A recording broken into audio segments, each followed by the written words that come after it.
And if you look on the ground, you still see the mud that the hurricane brought in.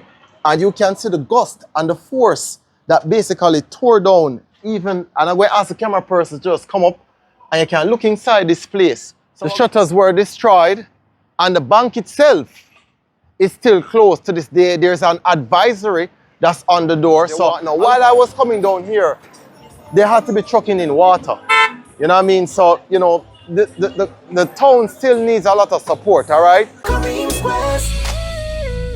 So I am in basically the heart of Santa Cruz in terms of the business hub on the main street now. This is some of the remnants of Hurricane Melissa. Now this is a place called Gary's Supermarket. To this day, it has not been opened. If you look on the ground, you still see the mud that the hurricane brought in.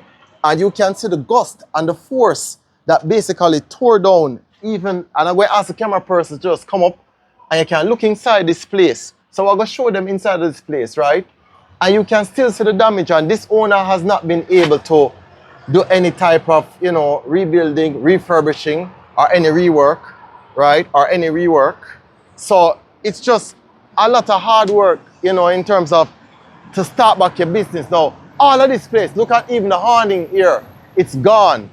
All of these businesses would have been adversely affected by the hurricane and the winds, and this is a thoroughfare in terms of an economic thoroughfare in St. Elizabeth, right? However, you still have some vendors that are out, you know what I mean? People are trying to just come back to some semblance of normalcy now. Normally, even on a Friday and a Saturday night, this is a very packed place. So if you notice, we're passing all the different businesses. You'll see where the mud and the silt would have piled up. So if you look at even the Jamaica National Bank, like you can see the shutters were destroyed and the bank itself is still closed to this day. There's an advisory that's on the door. So a lot of people even can't get cash. Like I have to be helping out some people by giving them cash. I was reaching out to someone the other day and I asked them, you know, if they wanted me to transfer the money to their account. They said no. Bring the cash because there's no ATM that has cash. So many areas in Jamaica still don't have any cash whatsoever, right? You can, as you walk around, you'll see a lot of the damages that have been taking place. If you look down, even at this little lane, if you look right here, so you still see rubble. So it's a lot in terms of just, you know what I mean, building back your community, trying to work back, you know, and get some semblance of normalcy back. Many people have taken things into their own hands and they're trying to do things on their own in terms of, you know, just, you know, whatever they can do. Now, I'm going to show you where the mothers is because that one was what surprised me when I saw how high the waters rose for that mothers. But, you know, you can look around and anywhere you see that little dirt, that is where, anywhere you see that dirt, that's where the water rose. Good.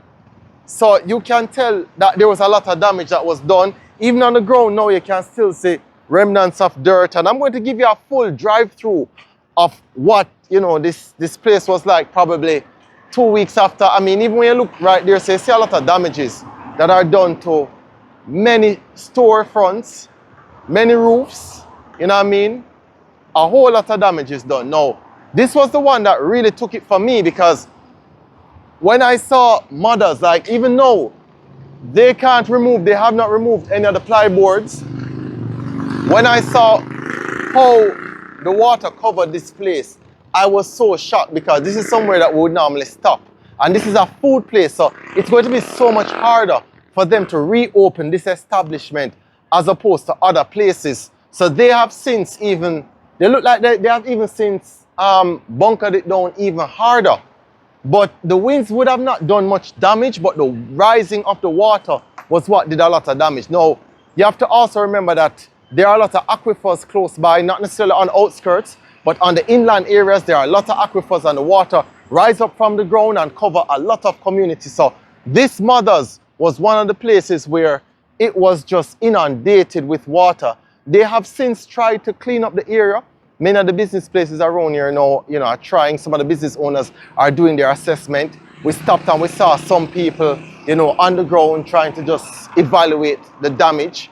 But, you know, there are some businesses that said they're just going to close down. They don't have no plans in the immediate future to reopen. So now I'm actually in, the heart of Santa Cruz, and I'm by one of my favorite vendors, them Dean. So whenever you stop here, so sometimes this is a film stop, sometimes this is not where he's located, but he's a nice person. You can get your different fruits, and you can get your tangerine.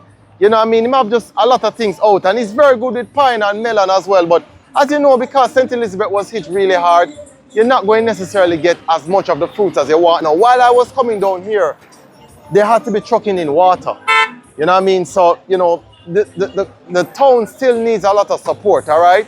And yes, the care packages used to come very hard, but they don't come as frequently anymore. You also have your cane man here, so you can get to the cane them, come out and just, start support the vendors them, because the vendors them work with the farmers them. It's a situation where, you get a lot in terms of just helping people.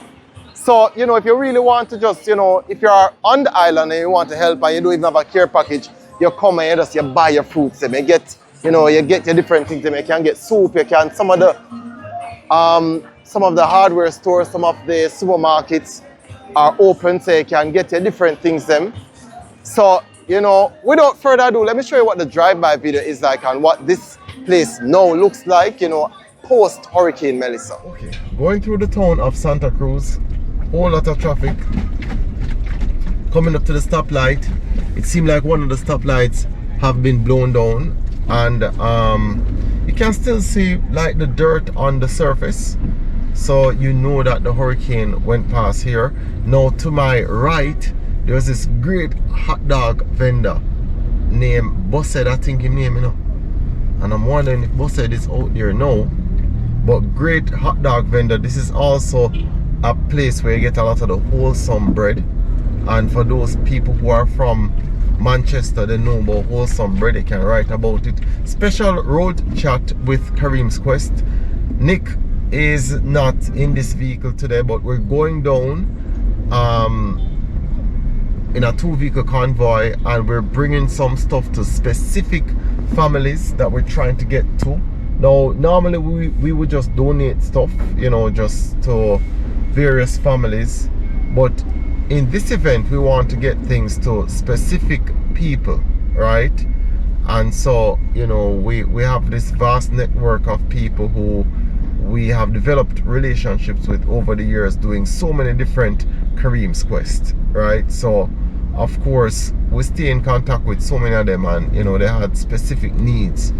One of the main things is that just running water, people don't have running water. And another thing that we have to be paying attention to in all of this is the outbreak of various diseases that can form as a result of this, because yellow fever, cholera, dengue, these things are all things that you have to monitor anytime you have a national catastrophe.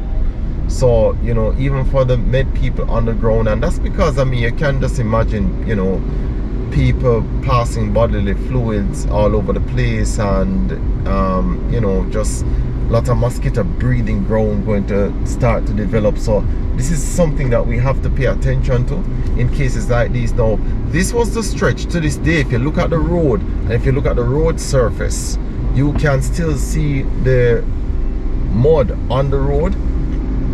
And I remember just seeing the mothers, and I was so shocked when I saw the mothers, right? It is not easy. Still, you see vendors are push them wares, because business has to get done, and there's some level of normalcy now. When I'm looking at some of the shops I still see like plyboards over the windows. So you can tell that people trying to get back to normalcy, but there are still challenges along the way. So even one supermarket straight ahead, there is still ply that is over the windows that they have not taken down right now. And of course that's the least of their issues, because there must be so many other things. These are people who have houses in these communities, and I see people walking around with their different detergents and things like that, and say, yes mommy, she want pass, yes ma, you're welcome, she want pass. So people out and about just trying to do what they can do. This is probably like 2 weeks post Hurricane Melissa, and you have some vendors who are also out, food vendors. I mean, I'm looking at a food vendor. I can see yam, I see pumpkin, I see, what else I see? I see like what does it know? Say cane, right? So of course this was a part that this, and police are on the streets as well. Good.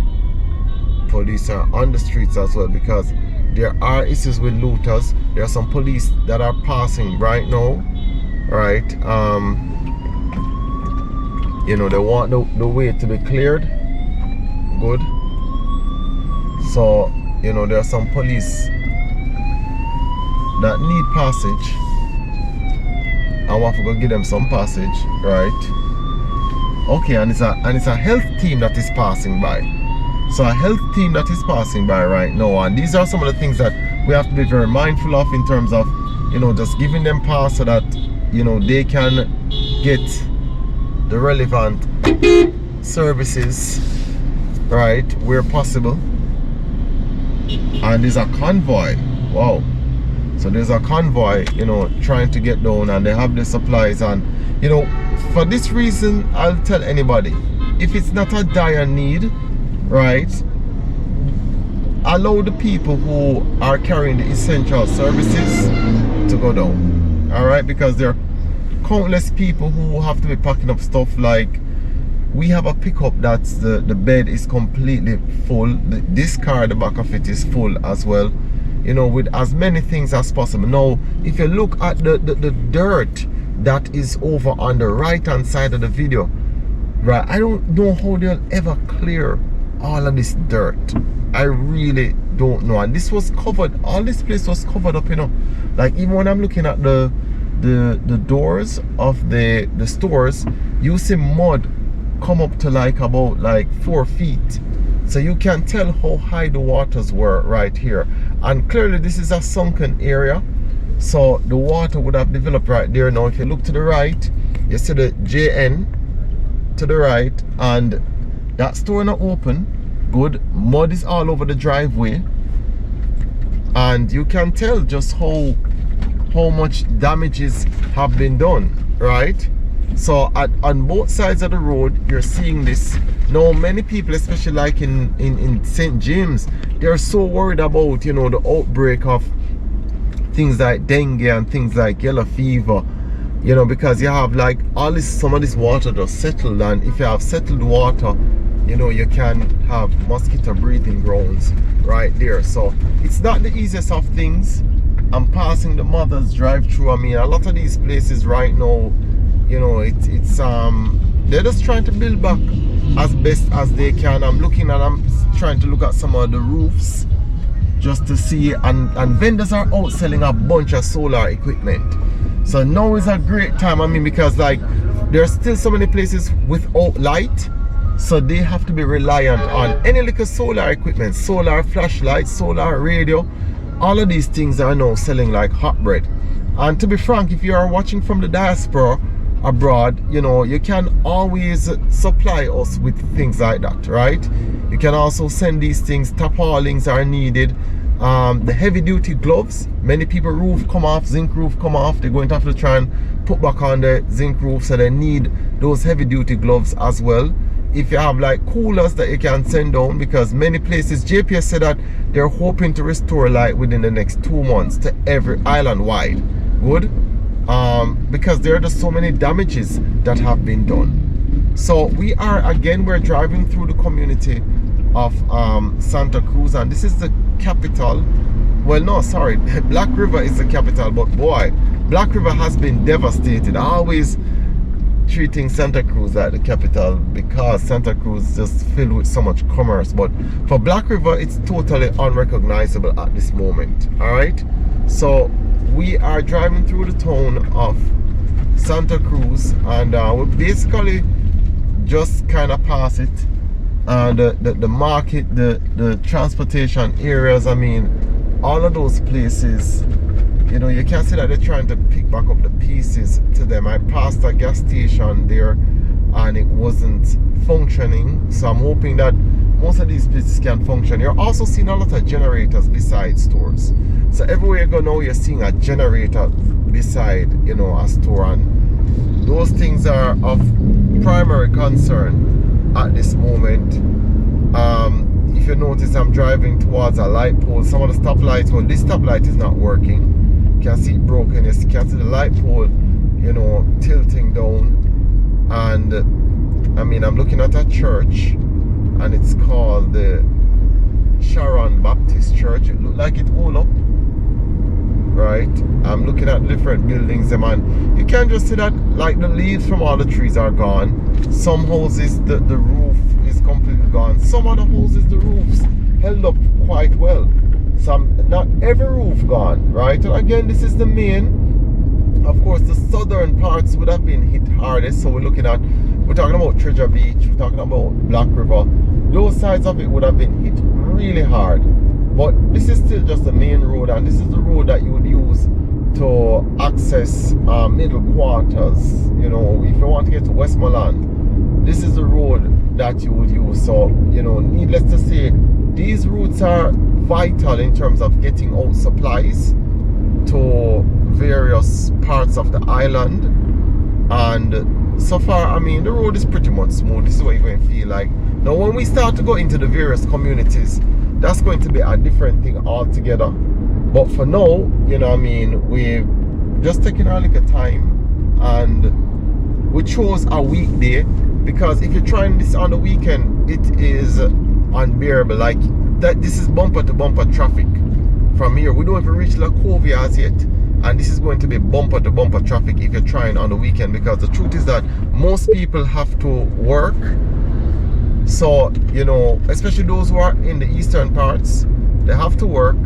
So really the weekend is the only time that they can use to visit family members and to bring down things to family members. Now the thing is this: when you are going to something there, when you are giving to a charity group, I mean, they're just going to distribute. But if not, you know, you try to get to a specific family, then this is what you have to do. Alright, we're in Santa Cruz. We'll go to a specific community now. So, you know, if you look on even a house to the right, you see the house there completely gone, the roof gone from it. And we'll try to get some specific supplies to some people who we know up here. So reach out to we, and, you know, them tell we some things what them really want. So we're able to go to the supermarket and get up some stuff, as well as get some donations too, right? Light poles are down. You know, it's not easy for a lot of people, you know, in terms of just getting access to certain things. But at the end of the day, you know, everybody helps somebody. That's basically what it is. All hands on deck now. There can't be too much help right now going, you know what I mean? And my heart feels it for the people in Hanover. My heart feels it for the people in, you know, certain parts of Trelawney, because in all fairness, you know, a lot of help has been going to the hardest hit area. But there are other areas to that, you know, kind of get some hard hits. So why would they try, people, right? On another Kareems quest, you know, doing our little part. So now I'm going to show you what it looks like to just drive through the town. It's still a very busy town. As you notice, vehicles are moving up and down. But, you know, I'll get to, you know, just drive through and just show, you know, some of the places that were hit hard, as well as some of the places what they look like when they come back. Like, this is one of the areas where you can see, like, even how high the waters rose, and you look at some of the vehicles, then you can tell that the waters, you know, were, you know, I mean, really damaging some of the vehicles. And you can see people right now on the spot doing some assessment, trying to figure out, you know, what the damages are, because I know that insurance people are out in the numbers. I know that different damage assessment groups are out in the numbers. I mean, you can look at even the perimeter fence. Like, look right here, so at even what this tree did to the perimeter fence. So you can see a lot of the damages that have taken place. And you have like bulldozers, you know, you have trucks that are out. And of course, people are trying to, you know, get back to some semblance of normal living. Now, remember, you can also please subscribe to my channel. It means a lot in terms of, we're trying to get up to that 50,000 mark, and I need your support to do so, all right? I mean, it's very nice that I can bring you to so many real things that are happening in Jamaica, especially for those abroad who really want to know what is happening on the ground, all right? So this is one of the places I'm entering into Santa Cruz right now. This is the capital of St. Elizabeth. Of course, St. Elizabeth was one of the parishes that got hit the hardest by this, but we can't forget our brothers and sisters in places like Hanover, Trelawney, St. James as well.